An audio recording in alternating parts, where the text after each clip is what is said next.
Hey, everybody. Welcome to my show, My So-Called Fabulous. I'm Tiffany Blackman. It's so good that you're listening to me today. I always say I'm watching you, but you're not. Well, you are kind of watching me. So here we are today. I have to say it's my first male guest. I'm so excited. And you all know that I am a mom, cookbook author, chef. I'm a sister. I'm a daughter. I'm all that fun stuff. Chef, cookbook author, hence my guest today, Mike Micallef. Hello, Mike. How are you? I'm honored to be your first man. Well, it's pretty cool. I mean, we started on time. I mean, there's something to be said about that. Not everyone's prepping out in the hallways, of course, but thank you so much for being here. Thank you for the invite. Absolutely. Well, I want to talk about how I met you. And I'm trying to think. I mean, we were talking a little bit before, but how did I meet you? I really think it might have been around Buffalo Gap. Yes. Because that was a festival that Riata always participated in. It actually gave us the whole idea of creating the Fort Worth Food and Wine Festival. Right. Tom and Lisa Perini are really, really special people. And then, I think we met there. And then Fort Worth being what Fort Worth is, right. Once you meet somebody, you start seeing them at restaurants around town. You start seeing them at TCU games, right. And they become really close friends. That's right. And we do see each other at TCU games because you've participated for years and years and years in the Champions Club and the club level. So we have. Yes, and we'll get to that. But I want to talk to you. So Mike, you went to TCU. I did. So Go actually Frogs. graduated here in Fort Worth from high school, from All Saints. Actually got all my basics at a university called Sol Ross, which is out in Alpine, and that's where the first restaurant Riata was at. Right. But we had bought a ranch out there in '91. Okay. So I did that, and originally I thought I wanted to go into wildlife management. Really? But always I was wanting to go through the ranch management school at TCU, and it was a certificate program, but it would count as electives if I went off to Texas Tech and got a wildlife management degree, or it would count at TCU. So I guess it would be going into my junior year. I went through the ranch management program. Right. Had a great time there, and then decided really through that program on how much focus there is on business and break evens and things like that, that I would just stay and complete a business degree at TCU. Okay, gotcha. So backing up, Mike, your family owns Riata, which is a well-known restaurant in Fort Worth and Sundance, and also Riata in Alpine out in West Texas. So that's kind of your background I'm starting with, and we're leading into this with all this food and information, but TCU, and then so if you went to All Saints, you grew up in Fort Worth, did your family have a ranch growing up?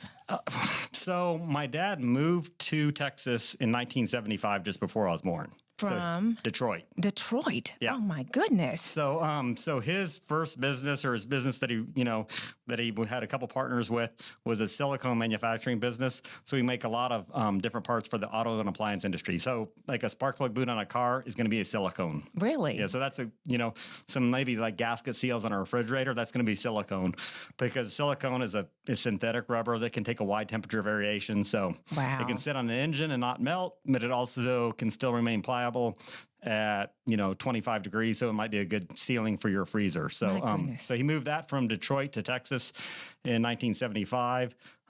Originally they lived right in Fort Worth, but then bought a place out on the Clear Fork of the Trinity River, kind of out in Aledo, in 1980. So when I was 6, moved out there, and basically we had 100 acres, but then it backed up onto the Clear Fork of the Trinity River. So I spent a lot of time, running up and down the river and fishing in the river and things like that. So really have a love for the outdoors. And at that time, I think people think about Aledo now. Oh gosh. And Aledo then and Aledo now is totally different. There was one little convenience store called Ralph's. There was no grocery store.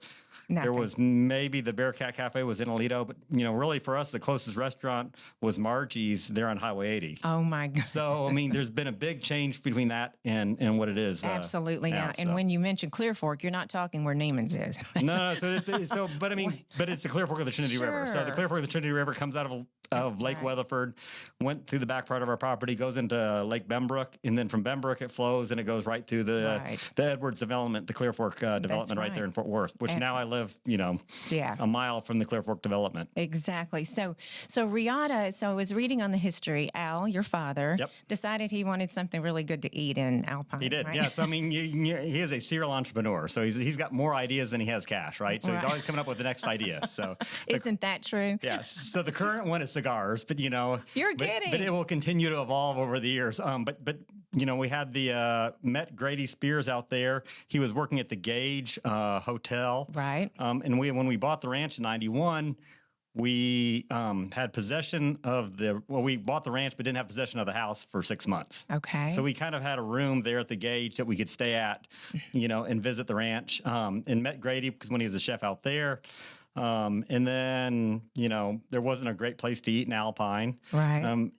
First my dad hired Grady to sell coffee because that was another idea. That is hysterical. Your dad. And then Grady was not a very good salesman, so we started. He's talented, but not in sales. Not in sales. So started the restaurant there in Alpine in March of '95. There was an old adobe house that was actually built in the 1880s. Wow. Called Downtown Browns. We bought that location, and that's still where the restaurant is today in Alpine. So is it really? Yep. So because in Riata and Sundance, what an iconic restaurant. I mean, you have a lot of tourists that come through. I know you do a lot of private catering inside and outside the restaurant, but an iconic restaurant.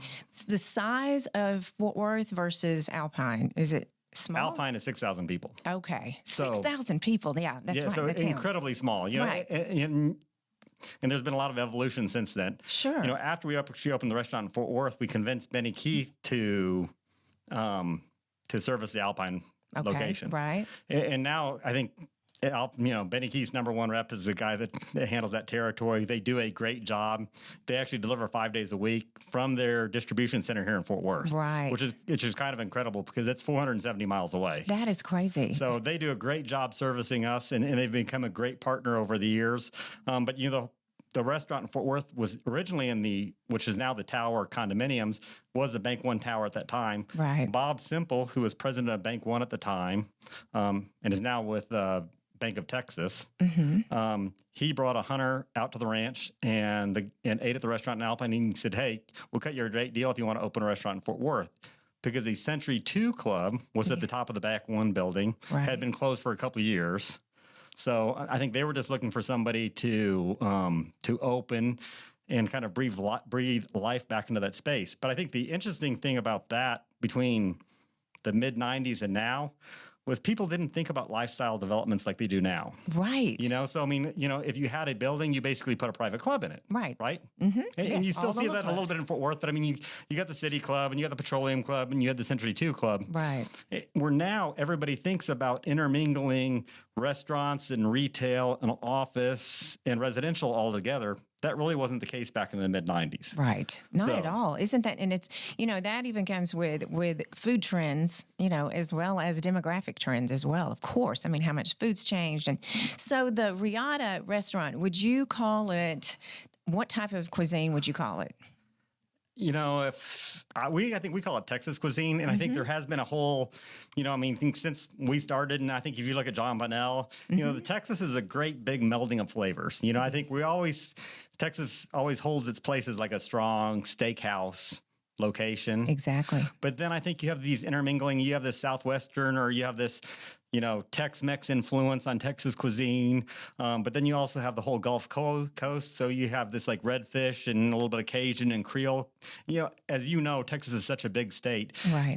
The difference between El Paso and Beaumont. Oh, heavens. Is incredible, right? It's incredible. Right.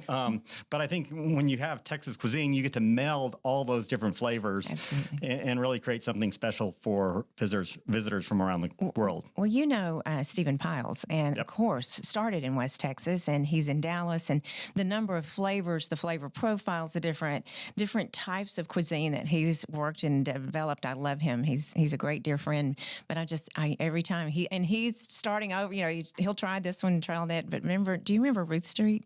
Back in Dallas? You're too young. No, I don't remember that one. Oh, gosh. I think I first remember hearing about Stevens when he was at Star Canyon. Yes, Star Canyon. Okay, yep. Right before Star Canyon, he was at Ruth Street, just down the street. So, yeah, but Star Canyon, oh, my gosh, what a great restaurant.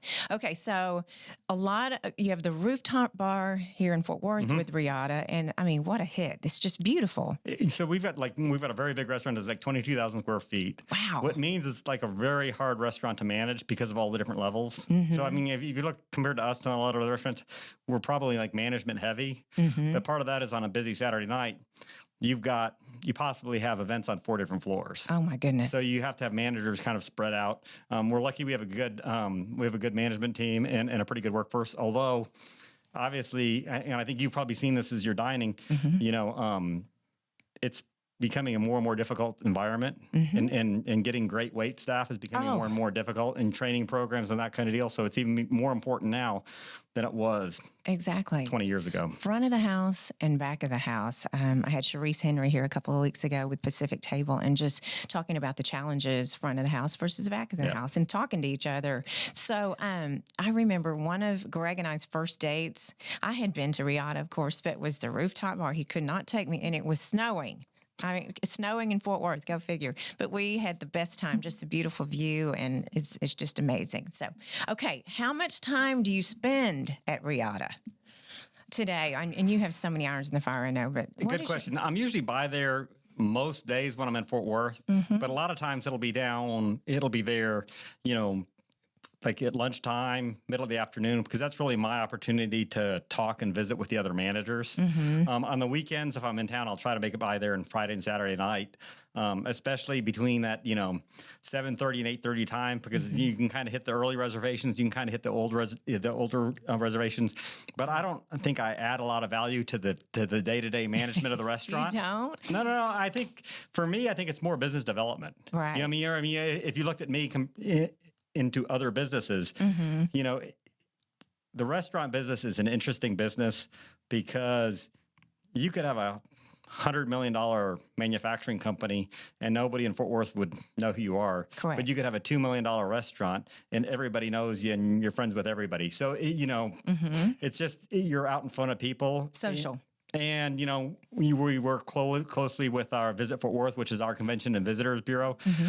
Sometimes you try to help bring some of these different events to Fort Worth, that not only benefit the restaurants, but benefit the hotels and basically the whole city. Exactly. So, and you're right. But, back to what you were talking about, everyone knows you. I mean, you're the face. Would you agree that you are the face of Riata? I mean, everyone knows Mike, and we are. And I think that's one of the interesting things is that, I think we made a decision years ago that we want to promote our chef, we want to promote our general manager or something like that. But the other thing is that, over the years we've had many great chefs work at our restaurant, right? Right. But, for that, what we want still people to have a great experience. So it's a lot more like you're running a business and you're creating a team. Exactly. So that if you do lose one person, the guests never know. Exactly. And I'm so impressed, and I've been a chef for many, many years, and I did my husband's, and you want a restaurant, right? No, that is not who I am. I'm just not. And I have so many friends that are restaurant owners and in the kitchen, and it's just not it's not the path after culinary school that I wanted to go. You know what I mean? Because it is a struggle, right? Exactly. Well, and I do think the hard thing for me is that when I dine around Fort Worth, I don't think I get the same service as everybody else because too many people know me. Right. So it's hard for me to give a full review of a restaurant because you end up knowing the server, you know the chef, the general manager. So I think, I get a little bit of experience just like you get a different experience at Pacific Table and your puppies and everything else. Exactly. He knows what a puppy is. I've been listening to your podcast. Oh my gosh, right? I'm a fan. You know what? I am determined to get this on the majority of restaurants in Austin. I have it on one, not Austin, but I have it on one in Austin, but I'm going to get this done. That's my recipe for the puppy. Anyway, well, good. So, it is an interesting, it's business, and I'm not even qualified to talk about it, but been in the beef industry, so in that org, in that part of it, and providing good, safe, the cattle, and make sure that everyone's promoting cattle. So I'm in that arm of it, and you as well know as a rancher, right? We are, and I think there's some interesting things out there, and I think obviously you've seen some trends, and I think you've seen trends lately, even like with the Impossible Burger. Yes, and I think the interesting thing for me is trends are kind of separating. People are talking about things, they want things less processed, right? Which I think I tend to agree with. Exactly. But if you look at something in the Impossible Burger, you can't anything getting more processed than that. So one of my favorite TED Talks is a gentleman named Alan Savory. And it's all about using animals to graze lands and how you need that grazing for those grasslands to be healthy. Right. So, and he's giving and he's got a great podcast. He's got a great TED Talk that you can go YouTube and you can look at any time. But, they show some areas that have had no animals grazing on them in 100 years. Right. And the land is deteriorating even worse than areas that might have been overgrazed. Oh my goodness. So I think you got to use animals as a tool to basically produce a protein that we can all enjoy. Exactly. Because there's a bunch of the country that's never going to be suitable for growing crops. Right. And I think we've seen it in Fort Worth, even in Texas, if you go back to 2014, which wasn't that long ago, Mineral Wells was within 30 days of running out of water. Wichita Falls was the same way. I think we've got some challenges with our water. And if we can use, you can use grazing animals that don't have to be fed alfalfa. Exactly. They can, we're out in Alpine, we get 15 inches of rain a year, and we're still raising calves that are 600 or 700 pounds, right? By October. You know what? You just said that, and it just occurred to me. 2014, that seems like yesterday, but the big drought. I mean, and I remember in Austin, was living there at the time, and you could walk across Lake Austin. Yep. No, Lake Travis. Lake Travis. You could literally walk across it. I mean, the water and people, the rations and so on. So, yes, absolutely. How times have changed. And, of course, with grazing and cattle and production, working hand in hand with cattle ranchers and producers. It's been, watching the trends as well, too. So, well, great. So, okay. So, y'all, I see you at TCU at the club. So, we're big Horned Frogs. Kennedy, daughter Kennedy, she's number 19 in our family to go to TCU, so she bleeds purple. I didn't know that. Yes, number 19. Is that crazy? We all went. We had to go. There's no choice. But, Kennedy was so nervous. She goes, what if I don't get in? You better get in. I don't think Kennedy's anything to worry about. So right. So we see you at the club. So we've seen the changes with the TCU Champions Club and the club level, and the time from Tim Love and John Vannell, and now it is run by Sodexo, right? Well, Sodexo's always been there. So Sodexo is a division of Marriott. They do food service at locations all over. So they've got the contract at TCU, not only for the club, but for all the cafeterias and stuff on the ground. Right. So Sodexo's kind of always been there. But obviously, you've seen when Bonnell was there for a number of years, I think it was really John's idea to bring in restaurants to create some more of our visibility, but also allows these restaurants to kind of get in front of their guests and get in front of those TCU fans in a different way. Right. I've got some good friends that have a ranch in Pecos. They're from Midland, Mike Harrison. And I get to see Mike 3 or 4 times a year at all the TCU games. Yes. And other than that, I might not run into him out in West Texas at all. Right. We're just going different directions. Right. But it's so great to see him. I've seen people at the club and they said, we're going to be out in West Texas tomorrow. And I said, oh, great, I'm going too. Right. And, I pull into the restaurant at 2:30 in the afternoon and they're sitting there in the restaurant. Right. And they're like, oh, come over and have drinks with us tonight. Isn't that great? It helps create those connections. It does. And, and I love when all the different chefs and the different restaurants were there in the club, because it does. It involves the community and involves everyone, because it's like Sharice Henry was telling me, you all work together so well. All of the restaurants, the restaurateurs, they all work together so well, right? It's almost like a big family. They do. And I think a lot of times, as a restaurant, I don't expect somebody to come to my restaurant every meal. Right. Or every other meal or something like that. But what you do want is when people ask you, where should I eat? You want to give them good recommendations. Absolutely. Right. So more than anything, you want to say, hey, go here or go there. Everybody's got their favorites, right. And I'm the same way, where I go to different restaurants. I know exactly what, right. I know where I go to Press Cafe, Exactly. One of Philippe's restaurants, and I'm going to get the Trailhead chicken salad every time. Right? Every time. So. Yes. Yeah. Got to work on them with their puppies over there. So anyway, yes. And so seeing you at the TCU games, honestly, everyone, seriously, and some of you that are listening, or most of you listening, has seen Mike. He's always shaking hands. People know him, hugging babies. And he's just such are you a politician or what? No. No. Gosh, can you imagine in that career? I think there's just too much negativity in the world. Isn't that and I think even, you think you see it on social media, and you talk about bullying and all these different things that people are so quick to be negative. I know. And I do feel sorry for anybody that seeks office because they have to endure a lot of that negativity. Right. Kennedy's major is political science, and she was going into politics. And she's a junior now. She's taken a 360. She's like, no, unfortunately, why would anyone get in politics is her thought process now. So, we'll see where she lands, but that's a tough, oof, good grief. It's more than just shaking hands. Yeah. Right? I'm a big fan of Kennedy. But one of the things, she's incredibly well-spoken. She is. And she doesn't, and to the outside, she doesn't seem like she gets nervous around people or things like that. Yeah.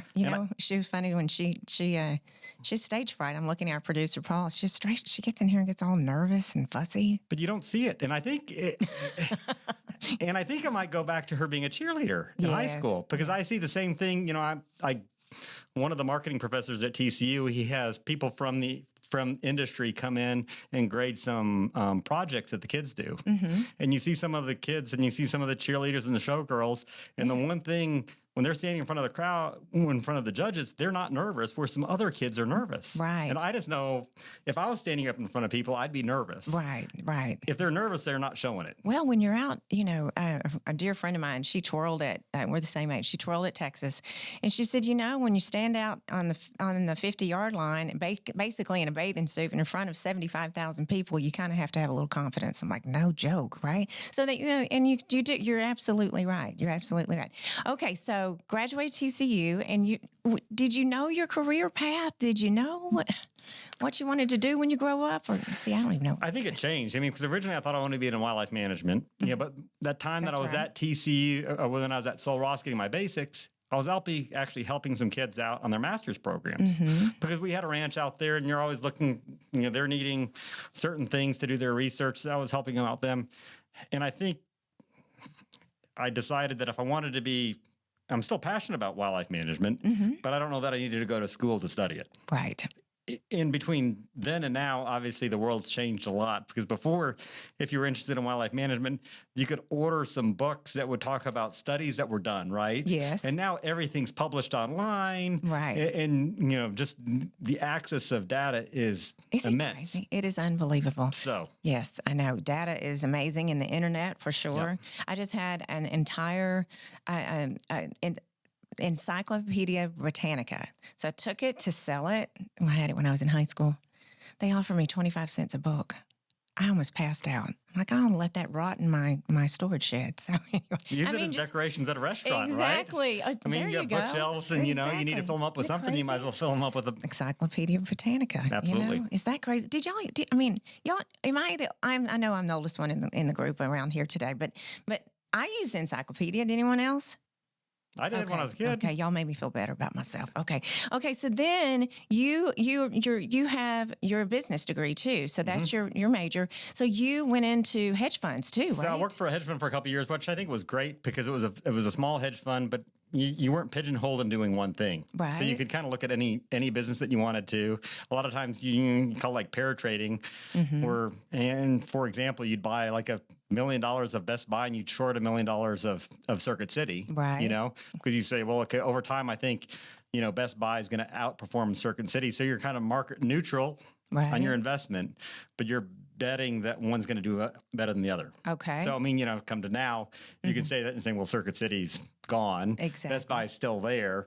But, but it allowed me to look at a lot of different businesses, and it gave me a great, kind of base of knowledge. Right. But then my family had through that manufacturing, there was a plastic blow molding facility up in Chicago that we owned. And I ended up going up there in 2001. Okay. And was up there to about 2003. Ended up selling that business to a company called Pentair.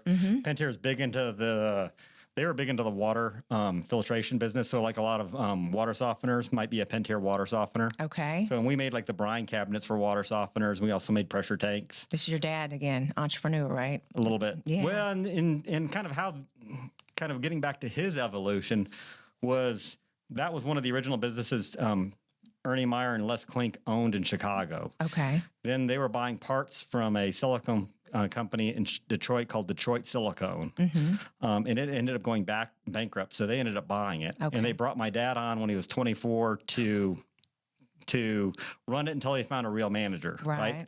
Well, I guess he did a great job. They really liked him. So they basically left him in place. And then over the years, they basically set it up where they made him a partner. They created a partnership and they made him a partner. And they set it up to where the remaining partners could buy the other ones out after they passed away. Oh my! So that's kind of how my dad ended up with the company. So, Ernie and Les actually lived in Chicago.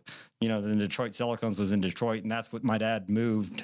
They renamed to JMac, and they moved to Weatherford in 1975. So you lived in Chicago for a couple of years, is that correct? I was up there, but it's cold, right? Yeah, I was, but I lived.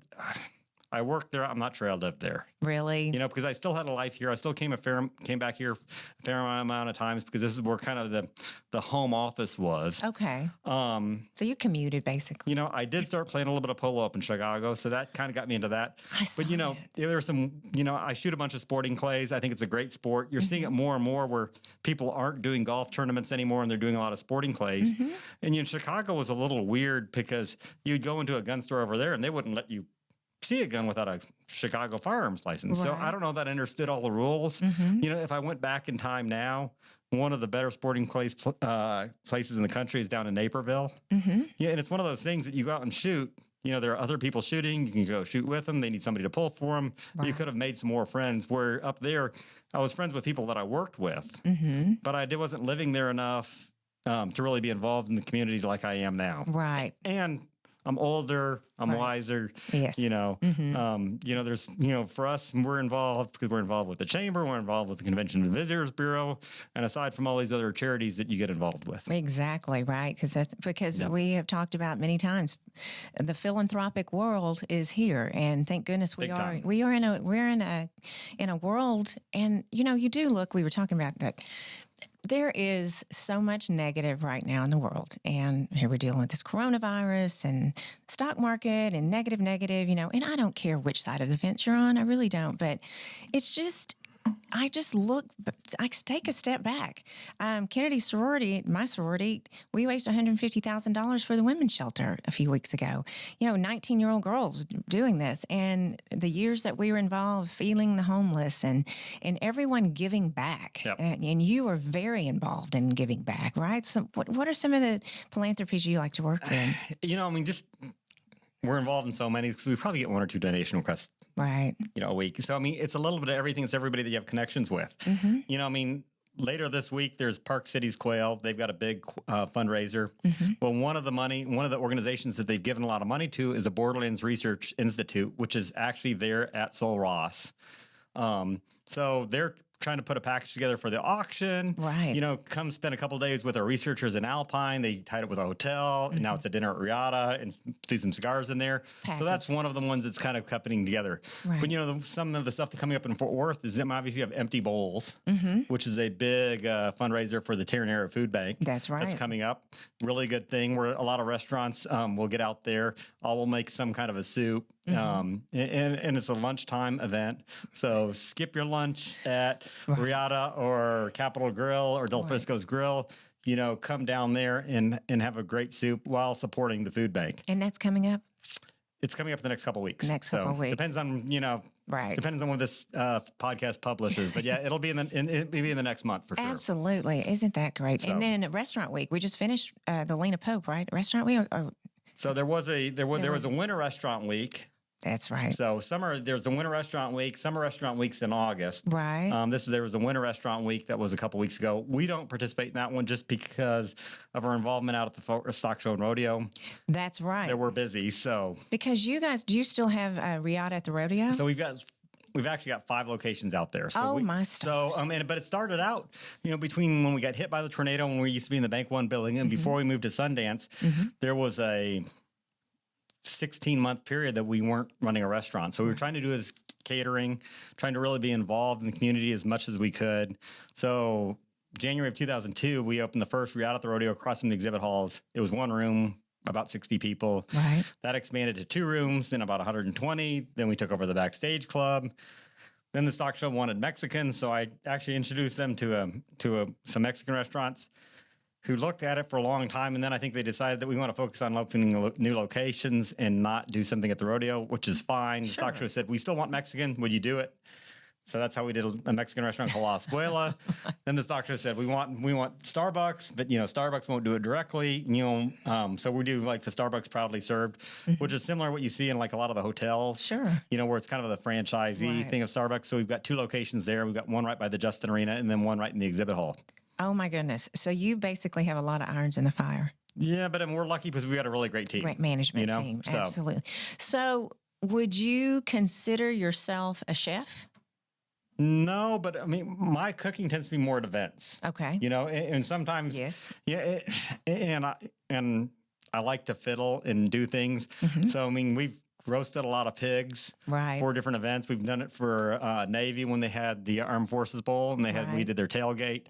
We've actually done it out of the Buffalo Gap Food and Wine Festival a couple times. We've done it at the Fort Worth Food and Wine Festival. But it's literally a pit that I made that we're roasting pigs on. And I just gave my last one away to Emily McLaughlin. You did? Well, she's got that event called Booby Q. Yes. So I gave it off to Booby Q. They auctioned it off at Booby Q, and I just finished building a new one. So I've got a welder in my garage. So I'm literally, making things in my garage to figure out how I can do it better. You are fiddling then. I am. You're a professional fiddler then. For sure. Not like playing the fiddle, but fiddling in the garage. So, okay. So I agree with that because, what you have an executive chef and he has his staff. That I'm a chef. I graduated culinary school. I did that, but I'm not a restaurant chef, and people are like, what is the favorite thing you like to cook? Oh my goodness. Just depends on whatever day it is. But I'm like you, an event. It was an event, doing television, doing radio, Buffalo Gap, so many things like that. And that is I want everybody to know that is a different type of chef. And, and then there's that. And no, I don't ever want a restaurant ever. Oh, no. No, we're really, James Gaines, their executive chef, we're really lucky. But for an executive chef at Riata, we need a better organizer because, you've got 7 other chefs working for you. Right. Yeah, in reality, and when you have a restaurant that's open 2 shifts, 7 days a week, 363 days a year, and all these caterings that you do that you're sending chefs on for these caterings and events, you need somebody that's a really good leader, a really good organizer. Right. Right. My husband says, and Greg recently sold Blackman Mooring, and he always said, and I have listened to this, and in my new business, I especially listen to him. He coaches me quite a bit, is hire people smarter than yourself. Stay in your lane. I was talking to my producer, Paul, earlier. He's like, I finally hired an accountant. Yeah, because you're a creative person. You're not an accountant. I can't do the same thing. I'm a chef. I have the creative brain. So yeah, you need people to manage multiple events. Yep. Oh my goodness. And for us, I think it gets a little bit easier because, we almost have one chef who's a chef that can work the line, but he also can do all the purchasing. Oh, right? Kitchen manager. So it's great. So he can actually make sure that we're getting the best price and the best products possible. Exactly. So I think when your organization does get a little bit larger in the restaurant business, that you can have the ability to kind of have people that specialize, right? Also. And how many tables can you? How many can you? Do you know now, or is it just? I don't know. The hardest thing in the restaurant is that most of our small taps are still 4 tops, but on average, if you look at the people that walk in traffic, it's only 2.4 people. Right. So when you can say, well, my restaurant can seat 500, but on average at every 4 top, you might only have, 50% of them you only have 2 people at. So all of a sudden those are only at 50%, right? So right. I think that's the interesting thing about the restaurant business, right. is that, a lot of times you have a table that can seat 8 people or can seat 6, right. So a lot of times you might have, have a party for 6, you've got it set for 6, or maybe you have a party for 10. So, right. Just depends. It does. I think the hardest thing about the restaurant business, and it's different than a lot of other businesses that are kind of in that travel or hospitality, is that, we still charge the same amount on a Monday night as we do on a Friday night. Okay. But if you go to a hotel or if you go in the airline business, you're going to have to pay more for that hotel on those busy times. Exactly. So, and I think that's a trend you have not seen in the restaurant business, but we still do 45% of our business on Fridays and Saturdays. Absolutely. So you do the other 55% spread out over those other 5 days. Right. So I think that's a really interesting thing about the restaurant business that people don't always get. As much as anything, you're almost managing real estate. Right. Oh, gosh.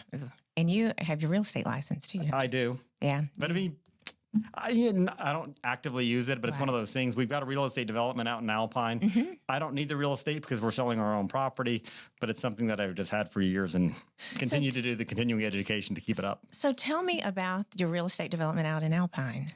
Once again, my dad's a serial entrepreneur. We had Are you a serial entrepreneur? Not nearly as much as him. Not much. I'm more like handed, like this is my old idea, and you've got to continue to manage it while he goes on to his new thing. Okay. Right? You just have to corral him. A little bit. So, it's great. I think part of it is that, for him, it's a great area. I think a lot more people have heard about Marfa. Yes. Because Marfa's gotten so hot and gets written up in the New York Times. And Marfa's a great community, and it's only 26 miles from Alpine, but it's a little... This is not to be mean, but a little dysfunctional. Is it? Well, there's not a pharmacy in Alpine or in Marfa. I mean, so if you need to get a prescription filled, you can't get it filled locally. That is now there's 3 or 4 pharmacies in Alpine. Really? You can't get your car inspected in Marfa, but you can get your car inspected in Alpine. So once you get out there, one of the things that I've kind of created a whole like big bone tour guide because I have a lot of friends that go out there and they might go out there because they heard Marfa's so cool. And I said, well, here's this travel guide. Right. When the hardest thing is getting there. Yes. Right. So if you can't fly in privately, you've got to either fly into Midland or El Paso. Midland's 150 miles. El Paso is 210. Yeah, I think if you're from Fort Worth on the west side, it's almost as easy to drive as it is to fly. Oh, heavens. But it's still a 7-hour drive. But go out there, go see the McDonald Observatory. Beautiful. Go see Big Bend Saddlery. Great location that's actually making things there. Right. Go spend a night at the Gauge over in Marathon because they're one of the things that really made that area special 30 years ago. Oh, absolutely. You can go down to Big Bend National Park, see that. You can go Lajitas, Ceblo Creek, the fort in Fort Davis. The art galleries and the absolutely. And then all the things that, the Donald Judd Foundation in Marfa, and that has spawned a bunch of restaurants and other art galleries in Marfa. So your ranch, your business, and it's called Sierra La Rana, which means, on that ranch, there's a mountain called Bullfrog Mountain. Okay. So, and Rana means frog. Okay.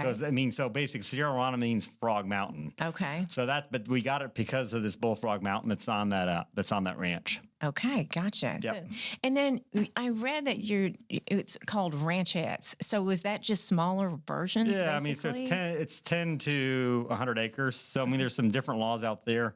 So all the minimum. Basically, we try to keep the minimum lot size at least 10 acres. Okay. But then one of the things out there is that if you buy the property and you don't fence it in, we'll lease it back from you and we'll still run cattle, which allows you to keep your ag exemption. Right. So, and out there, you're one cow to about 50 acres. Oh, really? Yep. Oh, my goodness. So, it's a beautiful area. Getting back to that point, we talked about Allen Savory and that kind of deal. If you're having cattle out there that are turning basically undigestible grass for humans into protein, but then it allows those people to keep their ag exemptions and and manage everything. So is it more of a master planned community is what you're doing? Or, I'm trying to... It is to the point, but I think sometimes when you think master plans, I think we've set aside areas that if you want to put a restaurant or hotel that's far away from the houses, that's possible. But, you're still in a town of 6,000. The one thing I think if you look at Alpine compared to other areas is we don't have that one big draw. Okay. And, if you want to use Telluride as the example, like Telluride, the big draw is the wintertime skiing, right? And then they've done probably a better job than almost any other community about doing other events the whole rest of the year. Because you've built all this infrastructure for the ski season, right? Mm-hmm. But then, one weekend they'll have a motorcycle event. One weekend they'll have a very well-respected movie festival. Right. The one weekend they'll have a jazz festival. Right. So the one thing about Alpine is we don't have that one big draw. It is an incredibly nice community, and I think part of the reason behind that is that you've got Solross there, so you've got some big, stable employers that have been there for a long time. Right. Where if you go back east of there, you get into more of the oil and gas areas that are tied to that thing. And over the years, there's been a boom-bust cycle to that. Right. Where in Alpine, it's always had a good, steady group of employers. Okay. Yeah. Yeah. So do you host hunting out there? Do you have groups that people can hunt? And if so, what? So we do, and I think that's just part of ranching now. Right. Hunting has become an incredible good source of income for ranches. Mm-hmm. So obviously, a lot of times, cattle is the number one source of income, but a lot of times you basically put all your costs on the cattle. Right. So, but now hunting has become a bigger and bigger source of income. Right. And I think it's people that want to enjoy the outdoors and experience things. Is it mule deer hunting? We do a lot of mule deer hunting, mm-hmm. And then we do there's a fair amount of free roaming elk out there. Mm-hmm. There's some exotics that have been out there for years and years. One's called a Barbary sheep or an aoudad. Mm-hmm. There's a lot of aoudad. Yeah.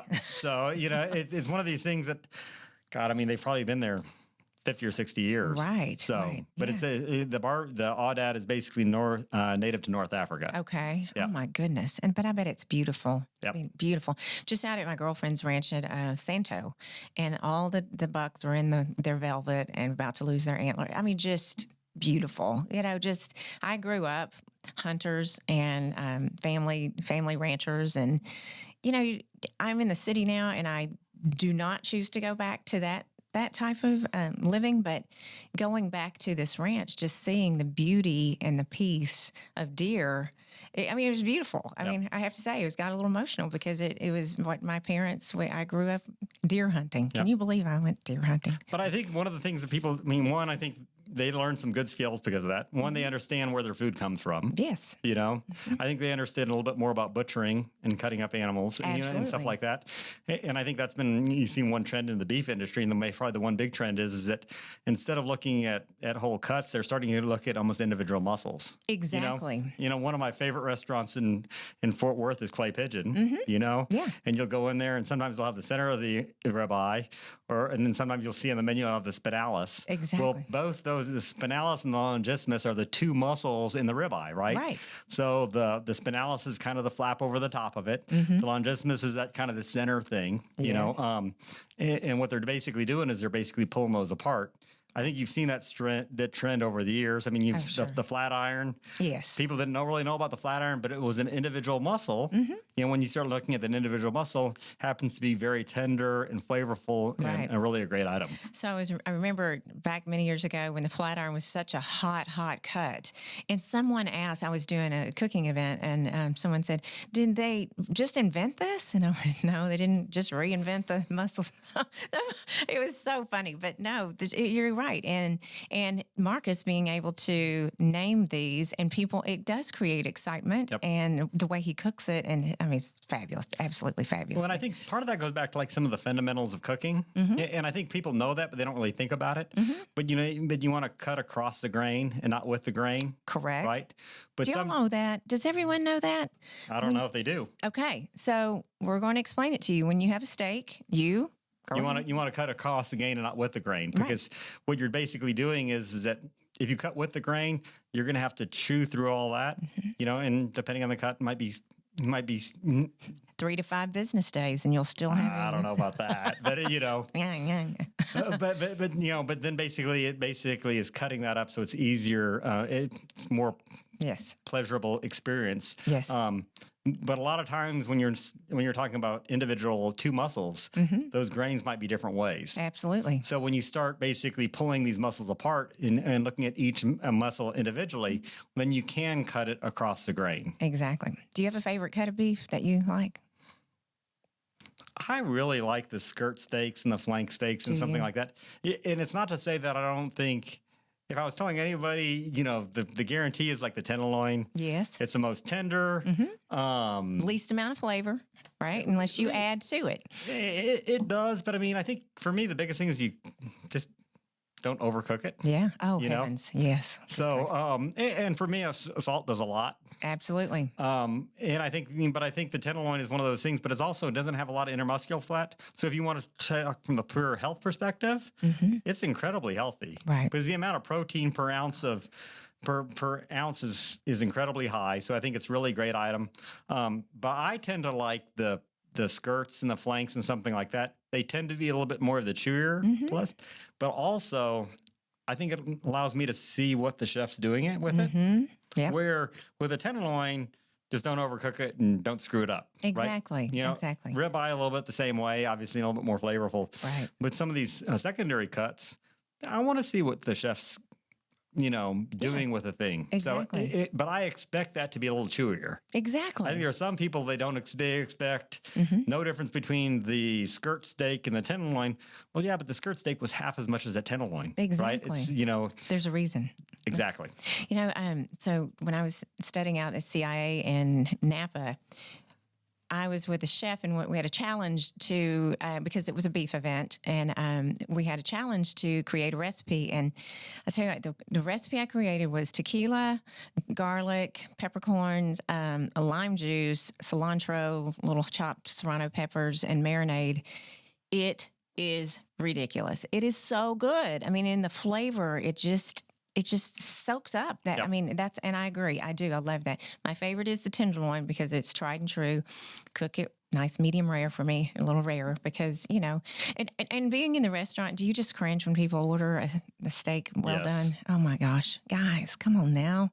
Come on. Everybody get with the program. I mean, do you sous vide anything?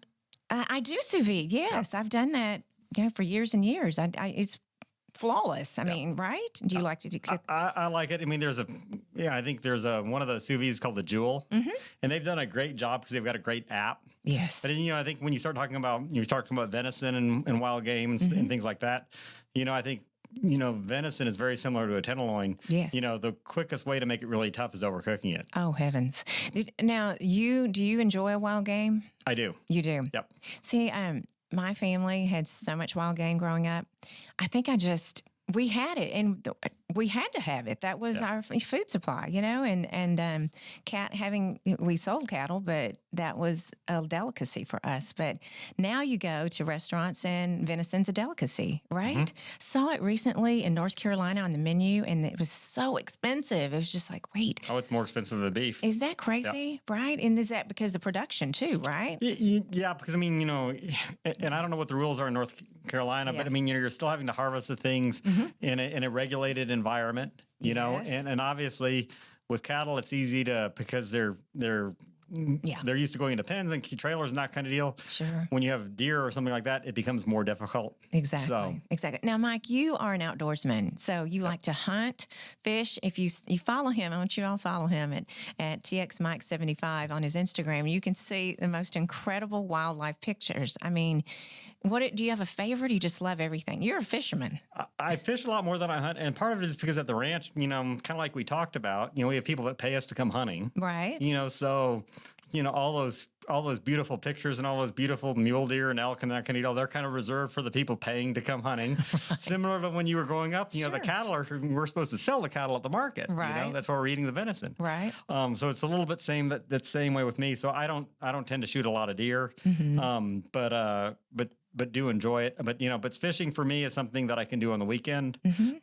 There's a bunch of lakes around Fort Worth. Right. I've also become, there's this whole high school bass fishing league. Oh, really? So like high school kids, they've gotten so competitive with all these club sports. Sure. Well, now you kind of had a little bit of the same thing happen with fishing, where these kids that aren't participating maybe in their schools football team or baseball team, but they can get into fishing. And I think that's great because, and many times they can do something they can do with their dad. That's right. Or one of their family members. In this case, I've got a couple of kids that I'm their boat captain. So we've got a tournament this next weekend at Lake Whitney. That is awesome. Yeah. But it's something really fun, but it's amazing the participation because at the tournament up at Ray Roberts, My team ended up getting 5th place, but out of 196 teams. What? So that means they had to find 196 people that had a boat, either a family member or a friend, like in my case, to take these kids out. But I think it's a great way to get them out in the outdoors. Oh my goodness, that is amazing. Yep. I think that is so fabulous. Yep. I mean, just and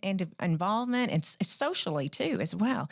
Oh my gosh, you got 5th. Well, good for you. Yep. Wow, that is amazing. Oh my goodness. So do you go deep sea and? I do. I tend to do more like lake fishing, but that's just because it's easy for me to do on the weekend. Because I can get up early and go out to PK and go on a Saturday morning and go fishing, and then I can still come into the restaurant on Saturday night. Right. And also sometimes with deep sea, some of those boats, they get expensive, and I got to trying to find friends to go with me at the same time. I've done. They have some like party boats kind of off of California, so I've gone on like a 7-day fishing trip off of San Diego. Right. But we caught bluefin tuna, yellowfin tuna, yellowtail. Rockfish. So a lot of items that people love. But the weird thing about me is I don't like fish. You don't? Okay. What? Yep. I don't like fish either. You don't? I've heard your podcast. That's right. Yeah. So, but you found what you can eat at Pacific Tables. You're good. Well, yeah, she's got me down. Yeah. She's got me down. But okay, now wait a minute. You don't like fish. Just the flavor's not appetizing for me. Okay. Even we had this conversation with Sharice, and I will eat fried catfish. Well, like fried calamari. Yeah. I mean, are you really tasting anything? Are you tasting? I mean, it's disintegrated. Yeah. So, I'll eat that, but it's just not something. Yeah, isn't that I like? So you just do it for the sport. I do. Okay. Do you throw back?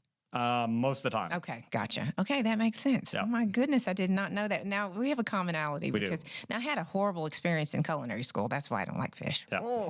Just really bad. Anyway, okay. So I'm going to ask you because Greg has asked me about this many times, but you're a private pilot, right? I am. You are. So do you fly a lot?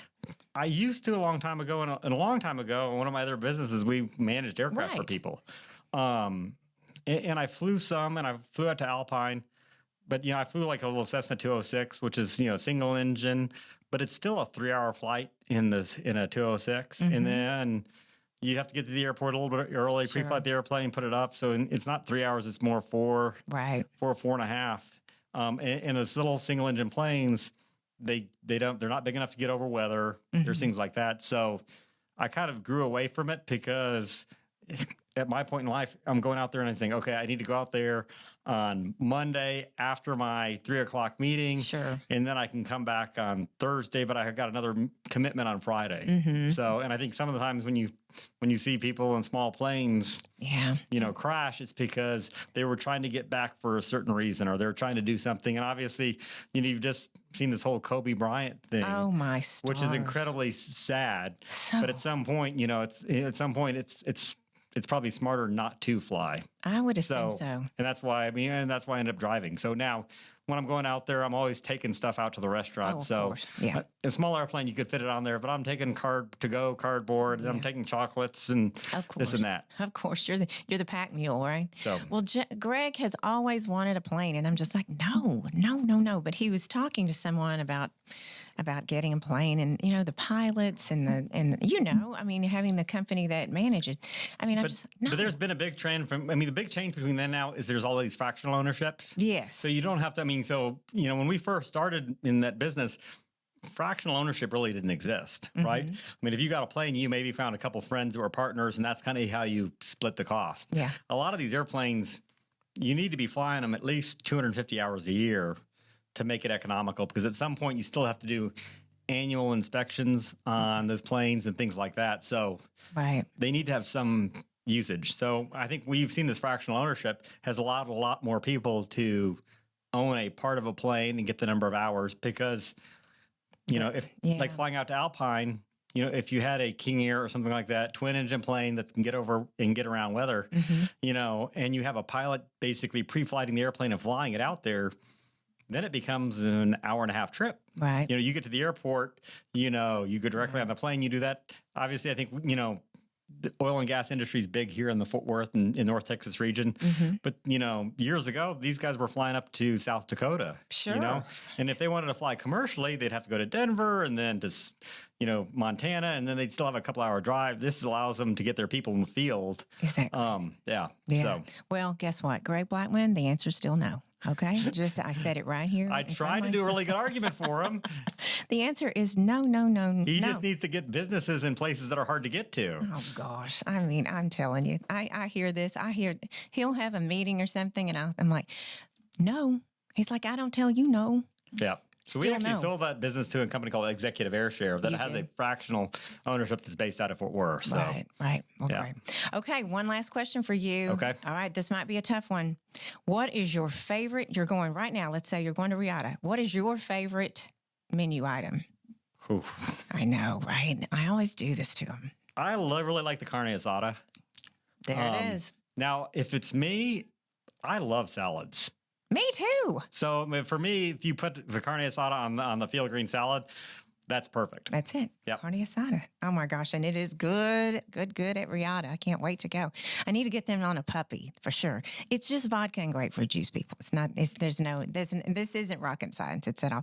Thank you so much for coming. Thank you for the invite. Oh my goodness. It was so great to get to know you better. And I'm just so proud of you and what you do for our city. And thank you so much. And everyone follow him at TX Mike 75 on Instagram and Mike Micallef on Facebook. You will see all of his adventures. And everyone, follow me at Tiffany C. Blackman. And please, when you listen to these podcasts and look at these podcasts on YouTube, please rate and review. A really good rating, though. But rate and review for me if you don't mind. And thank you all so much for My So-Called Fabulous. Have a great day. Bye-bye.